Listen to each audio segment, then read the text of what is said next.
Welcome to UK Business Show, UK's premier business show where we feature business thought leaders, high achievers, and industry experts. Today's episode is brought to you by World Outsourcing Solutions Limited, a company that specializes in helping executive business owners with virtual assistant services and business growth systems. Here's your host. Hi everyone and welcome to the show. This is Trevor Stockwell and I have my co-host with me today, Yorkai. Hi Yorkai. Hi guys, hi Trevor. It's so good to be here, and I'm super pumped to have Tess here. I'm looking forward to our conversation here today, which will be amazing. Absolutely, yes. So for everybody out there, our guest today, lots of things I could say to introduce her. She's I had trouble with this word.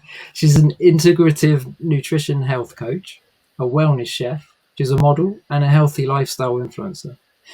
Welcome, Tess Palma-Martinez. Hi, thank you for having me.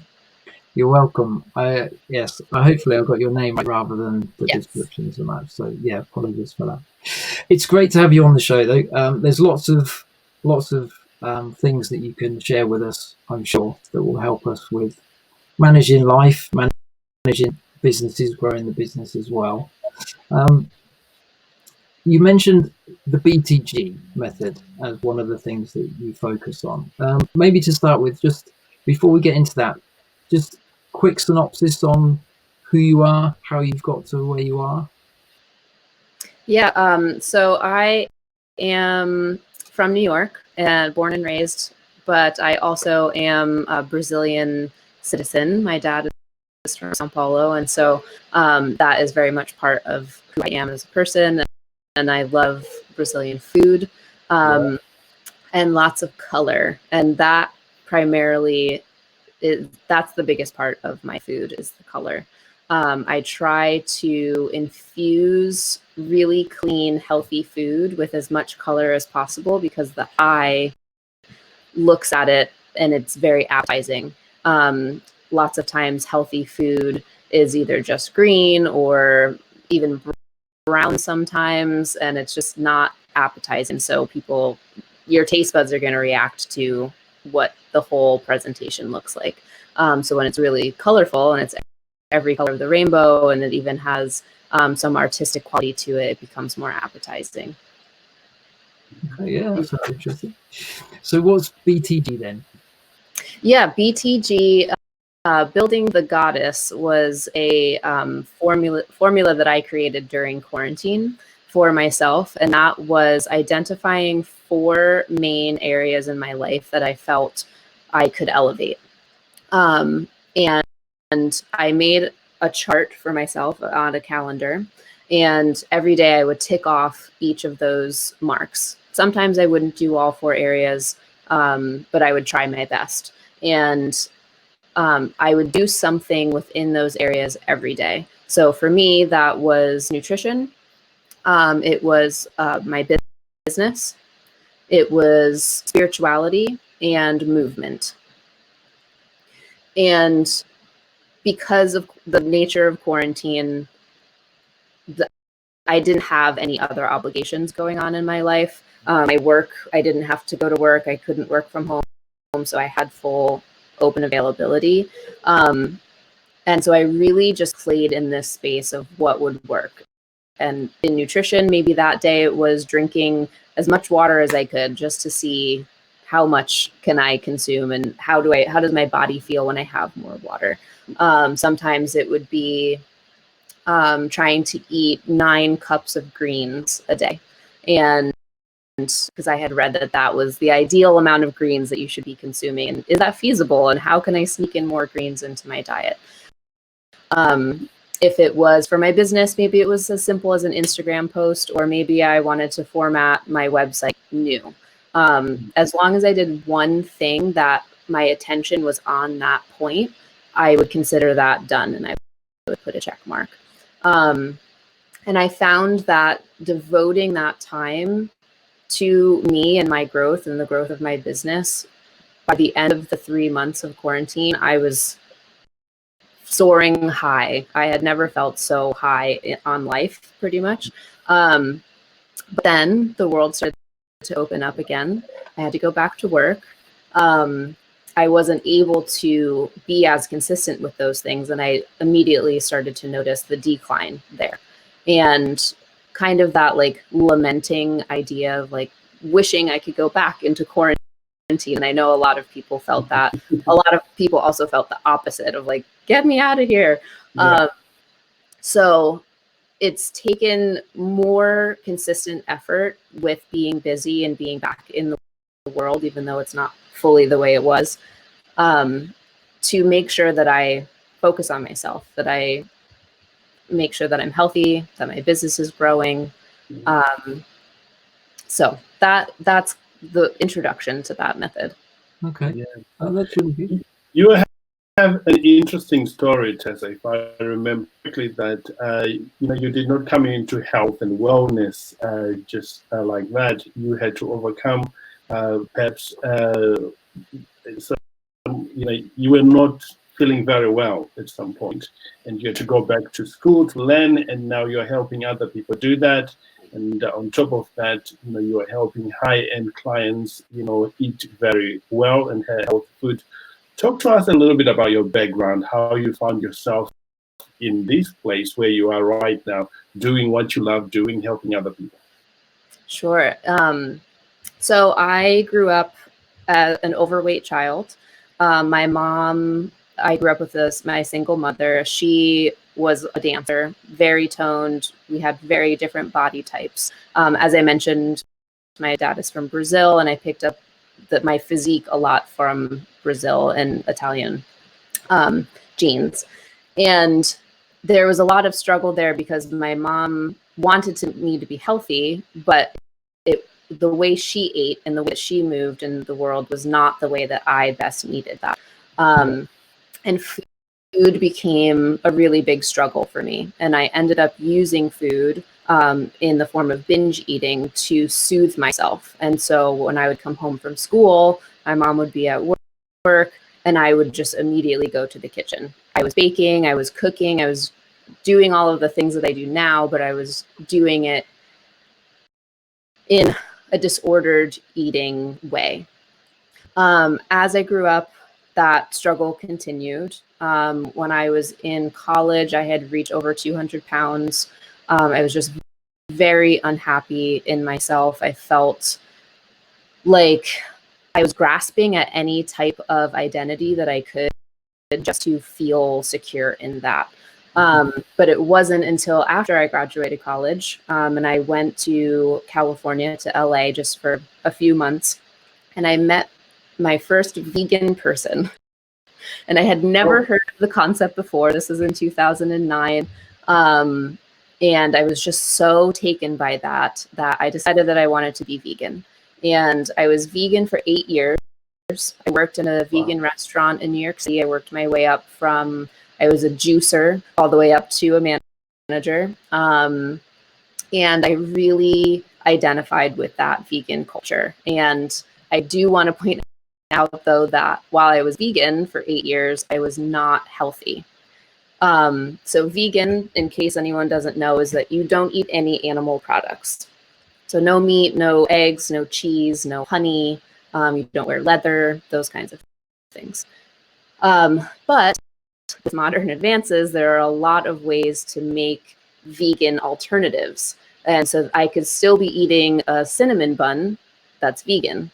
And so my diet was still in that disordered way of, I was binging, I was not eating greens, I was eating lots of sweets and macaroni and cheese and pizza and vegan burgers and kind of all the stuff that I was eating before, but now just veganized, which also meant that it had more preservatives, more fake artificial ingredients in it. And my body started to really shut down.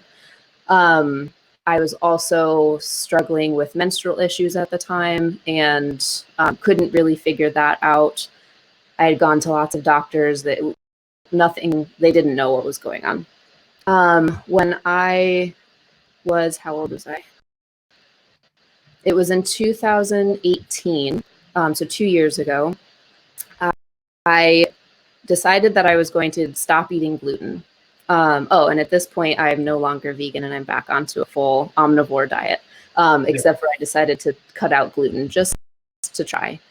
I waited 6 months because for women, the women's reproductive system, a mitosis for that is 3 months. So the cells will replenish themselves, rejuvenate every 3 months.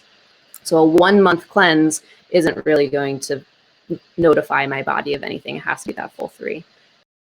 After 3 months of not eating gluten, all of my menstrual issues went away. Which is very interesting. I had gone to doctors. I had been tested for gluten. It never showed up as a problem. They dismissed it.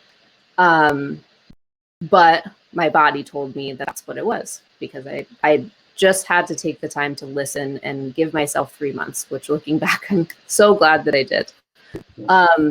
Because of that, I decided to go to nutrition school. And I went to IIN, which is the Integrative Nutrition Institute for Integrative Nutrition, And through that year of learning about nutrition, I started really realizing how much I love food and how much I love to cook.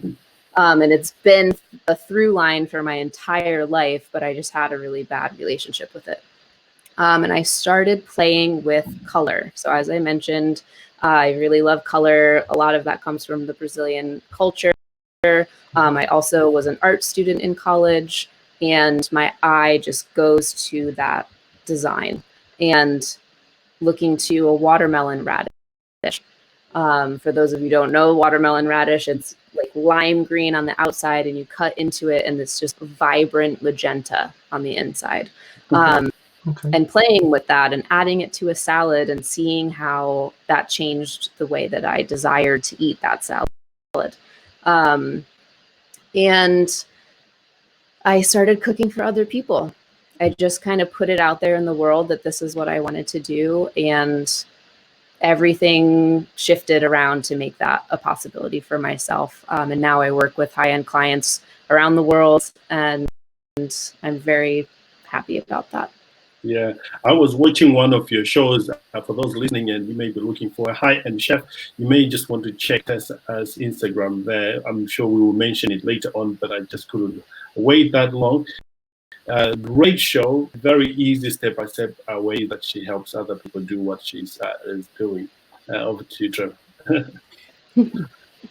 I like what you're showing about the different types of food and the colours and that. And it's kind of, I suppose, it's partly a lot of the marketing in the world is to attract us to certain types of food.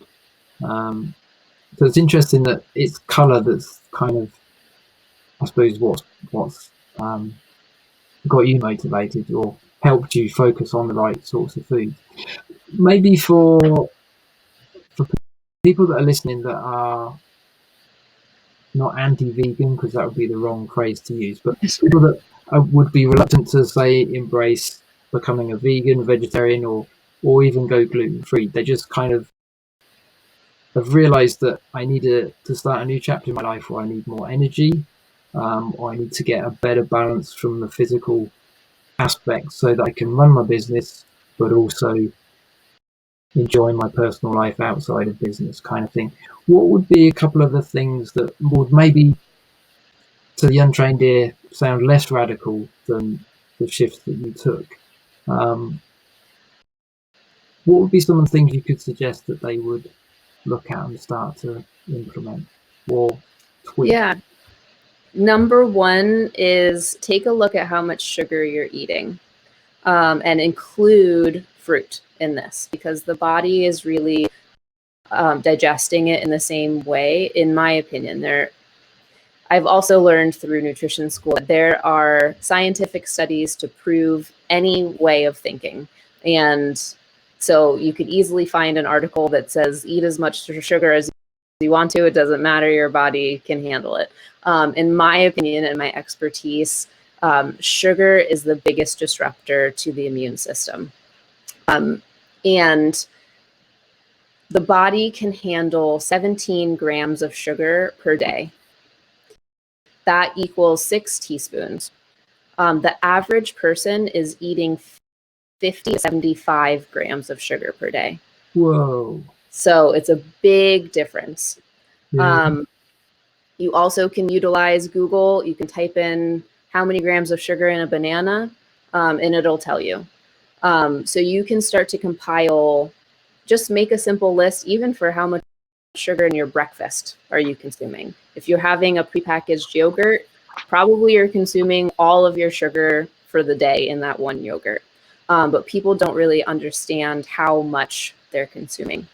And what happens is that it will overfry the adrenals, and adrenals are what is keeping you running.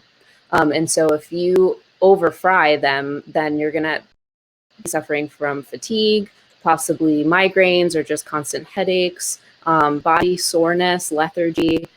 There are lots of different ways that your body can be responding to this that could really hurt your business or your work, the ability to work in what you're doing. So cutting down your sugar, that's immediately, you're going to go through withdrawal. It's been proven that sugar is more addictive than cocaine. So be prepared for that. Some tricks that I've learned, if you're going through sugar withdrawal, it does take about a week, and then after the week, you're good. But if you're having a craving during that withdrawal, if you have a spoonful of fat, so that could be peanut butter or almond butter or some kind of nut butter, or it could be coconut milk, if you want to add some coconut milk into your coffee, or you could try a bulletproof coffee and put some butter into your coffee. That fat is going to turn off the craving signal. Also, anything that's fermented. So you could try sauerkraut or a kefir, or even some pickles would work. And they're salty, so that's just going to be like an added. You're also retraining your taste buds to go to the other end of the spectrum. So sugar's number one. I did mention coffee, but I would say to cut out caffeine as much as possible. That's also doing a very similar thing that the sugar is doing, and alcohol. And those, sugar, caffeine, and alcohol, are the world's favorite things. So it's really hard to tell somebody to not partake in them. But if you want to pick one out of the three, that's great.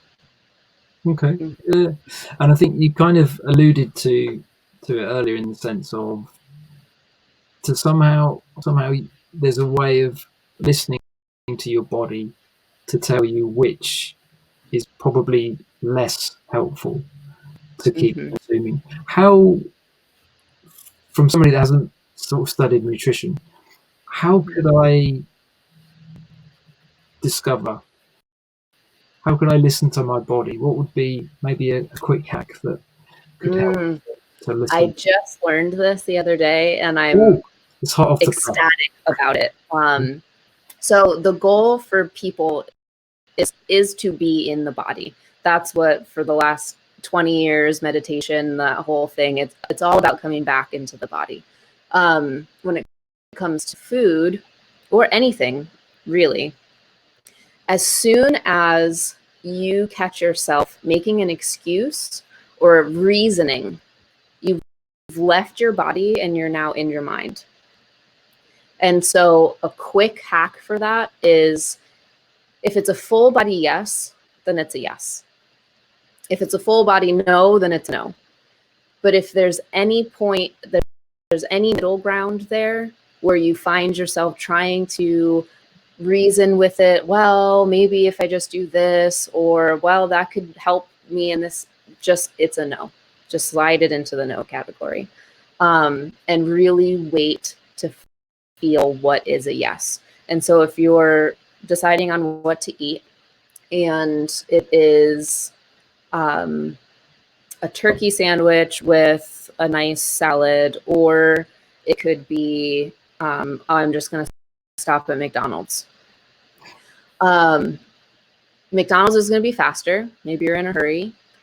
It might taste better if you're been used to eating McDonald's. But if you really stop and just like listen to what does my body really want, it's going to go with the turkey sandwich with the salad. The mind is going to want McDonald's. And so overcoming that is the hardest thing to do. Yeah. Yeah, it's the mindset more than the body appetites. Yeah, I hear what you're saying. Yeah. So maybe then if I, after listening to you today, if I then think, right, I'm not going to have as much sugar, I want to cut out sugar. First of all, tell me if I'm wrong on this, but I think if I'm hearing you saying is, first of all, I have to make the decision that, right, I'm definitely going to do that and put accountability, whatever it is, in place to keep me to that. Then I look to that while I'm walking through the week or so withdrawal from the sugar and embracing kind of something different to have instead. Okay, no, that makes a lot of sense. How about and setting yourself up for success is really important. So let's say you make the decision to cut out sugar. If you wanted to use that calendar method that I was talking about, where you can see the month and you can do a check off of like, I made my goal today of staying within this amount. That's a great accountability. But then also I mentioned fat or fermented things. When you're in your office, have a jar of peanut butter and a spoon there. So when you get that sugar craving, you can just take a spoonful of peanut butter. You're not searching, you're not like trying to battle against yourself. It'll just be there. Maybe you keep it in your car, or you have multiples. You keep one in your bedside table, and then you keep one in your car, and you keep one in your office. So wherever you go, it's foolproof. There's no excuse for you to reach for that other thing. That's good. I like that. I can hear everybody hearing your voice back to them as they reach for a piece of sugar. But also, just to clarify, it's an alternative is a spoonful of peanut butter, not half a jar, isn't it? Exactly. Yes. Thank you for saying that. So for those who want to watch their calorie intake, yes, a spoonful is actually going to be 2 tablespoons. And on the back of any nut butter jar, usually the serving that they list is 2 tablespoons, and it's going to be in the like 100 calorie range, somewhere around there, 110. If you want to do 1 tablespoon, do half of a spoonful. And that is going to knock out that craving within a few minutes. So exactly, you don't need the whole or half jar. Yeah. No, that's interesting.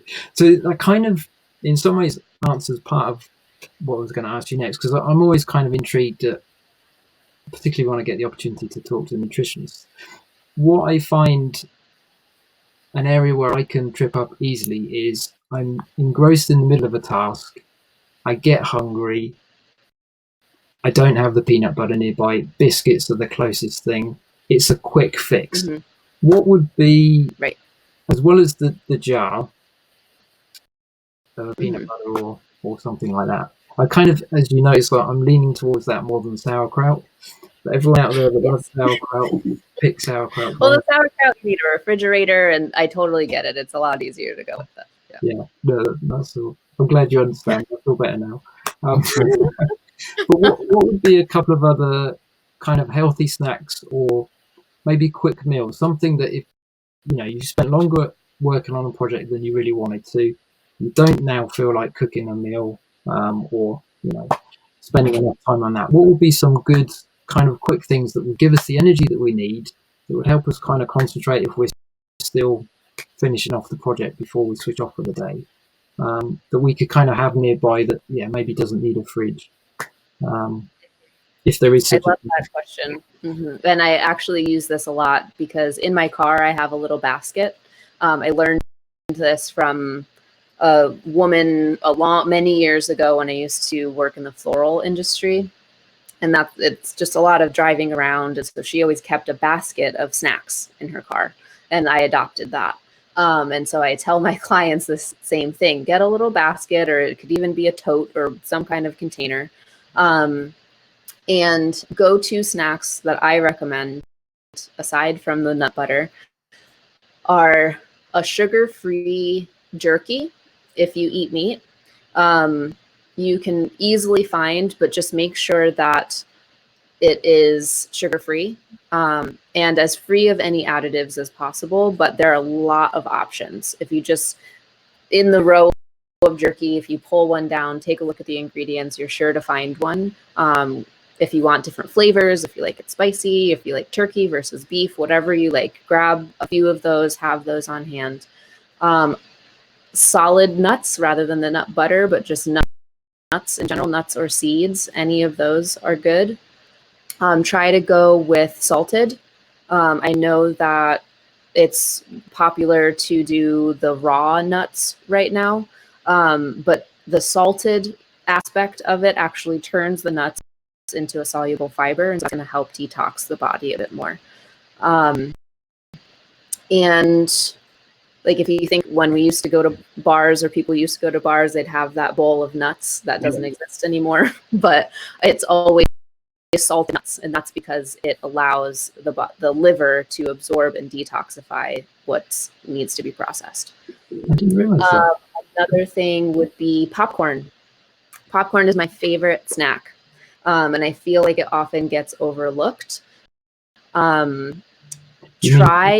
and go with just the plain popcorn. It is very satisfying. You could do like a lightly salted popcorn. That's also fine. There are more brands now. I don't know in the UK if you have the same brands, but we have one called Skinny Pop. They're pretty relatively clean ingredients, and they even have a vegan cheddar option that's made with nutritional yeast. So you could get that cheesy popcorn flavor without all the extra things.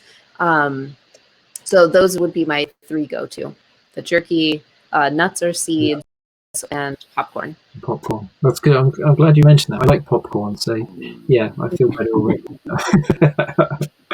I don't know. There's that Ellen DeGeneres stand-up where she's talking about how people eat popcorn. It's impossible to eat one piece. You always are like the whole handful and just getting as much in as possible in one bite. Yeah. No, that's good. Yeah. Tell us a little bit about, you mentioned primary health habits. So we've probably covered some already in that, but are there any other sort of tips that you can share that helps us kind of maintain or even get to sort of more optimum health rather than feel like we're Yeah. So I really look at wellness in a full lifestyle way. And so that can go beyond just your food and your cooking habits, but including sleep, movement. Those are the kind of the basics. But then if you extend even further, your home environment as a whole, your finances, your education, your interpersonal relationships, spirituality, looking at those other broader areas of your life and seeing, like, is my home really cluttered, or do I like not prioritize cleaning and putting things away and it's always a mess, but everything else is spot on, then that's a really great area to look and start organizing things, start bringing things to a Goodwill that you don't need, minimizing those types of things. If you feel education is lacking, then you could enroll in a course or look up a course on YouTube for free and learn something new. Taking into account all the different aspects of our lives and making sure that we are fueling each one of those. So in that BTG method that we mentioned in the beginning, I identified 4 different areas of my life that I wanted to enhance because at that time I felt that they were lacking. You could interchange any 4 areas that you want to and go at it for a month and see what changes when you really focus on that. Okay. Yeah, that's great. There's lots of useful tips there. Our time together is kind of almost near an end, but first of all, where can people kind of find you? What's the best way that they can sort of look at what you're doing and follow you? Yeah, my business is called Completely Golden, and my website is completelygolden.com. You can search that. I have different blog posts, recipes. I have the links to my cooking show episodes on there. I also have a way to sign up for my newsletter. Outside of my website, I'm on Instagram. I have 2 accounts, Completely Golden and I Am Completely Golden. I Am Completely Golden is more lifestyle. Completely Golden is all about food. So you can check those out. Okay. Yeah, that's good. So although you kind of have a passion for food, and you've studied nutrition, you are kind of a wellness chef. You also do focus quite a bit on the other aspects to try and balance the sphere of life, if you like. Yes. Yeah. Otherwise, you can be super healthy but broke, or super healthy living in a cluttered, dirty environment, or whatever. And yeah, it really is a mixture of several different things, and they change from time to time, don't they? The balance, I think, we never get it perfect, but certain things need more focus and time at one point, and then we can focus on something else. But yeah, I think the key is little and often to review everything. Absolutely. It's like a car. You're going to want to rotate or get new tires every few years. You're going to need to get an oil change. You want to refill wiper fluid. You got to do gas. There are all those different components that make sure that your car works, and our life is very, very similar. Yeah, no, absolutely. Is there anything that I haven't asked you yet that maybe you think, I'd really like to be able to share this with the guys that are listening, and the ladies that we haven't covered? The only thing that's coming to my mind is to try and infuse as much play into your life as possible. And I mean that it could be a game, or a game of solitaire, even if you wanted to, or it could just be looking at something a little bit different. I can give a quick example of, I had gotten into kind of a spat with a previous head chef when I was still working in restaurant kitchens, which I don't anymore. And it was just an ego battle. And I brought it home with me, and I was so aggravated. I know a lot of people can identify with that feeling. And I decided to just put a funny green hat on the chef in my memory. And as I was going through that altercation that we had, where I was really angry, but now they were wearing this silly green hat on their head. And it totally released, I couldn't do anything but laugh, because I had turned them into more of a cartoon character, and it felt silly to be arguing with a cartoon character. So just playing with reality, playing in your life, will really open up other possibilities. That's good advice. Yeah, it reminds me, there's a good phrase I heard of a guy say a good few years back now: find something that delights your soul and give it more. And I think, yeah, we can be in some ways too focused on building the business and the lifestyle that we want, but we can miss the happy moments, or interject enough fun in the process to make the journey better. And the more kind of we enjoy life, the people around us that we interact with, it's going to rub off on them, isn't it? So yeah, totally agree with that. That's brilliant. Thank you for everything that you've shared with us today. Jorge, did you have any questions that we haven't covered that you wanted to ask before? No, loved what I've been learning so far, was taking notes, and I'm sure those listening are taking notes here. Tessa, thank you for being here with us. We truly love what you've shared with us. Thank you so much for having me. It's been a fun pleasure. Oh, you're welcome. It's been fun to chat, so thank you. And yes, for everybody, I'm sure there's at least 2 or 3 immediate takeaways that you can put into practice. So yeah, make sure you do. Make sure that you invest in yourself and your health, so that you enjoy life better, so that you're able to build the business that you want to build. We'll talk more on that in future episodes, I'm sure. But thanks for joining us, and for now we will say goodbye. Thank you for listening to UK Business Show. We will be back to bring you more episodes with success stories and advice straight from the experts.